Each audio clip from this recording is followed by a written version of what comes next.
Maswerteng hapon po mga ka-STL. Narito na po ang resulta ng STL Muntinlupa para sa araw na to, second draw, January 5, 2025.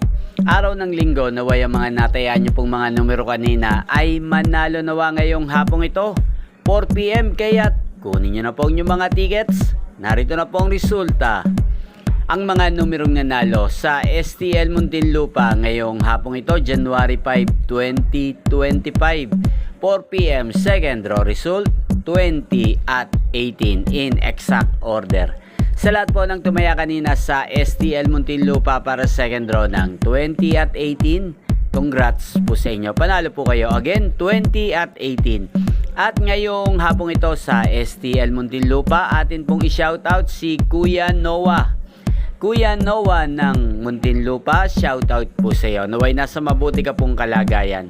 At sa lahat po ng mga taga Muntinlupa dyan, shoutout po sa inyo. Inyo pong napanood ang resulta ng STL Muntinlupa sa channel na to, Roderick Hernandez TV. Maraming salamat po sa patuloy nyo pong panonood at pagsuporta sa aking channel. Huwag pong kalimutang mag-subscribe. Thank you for watching.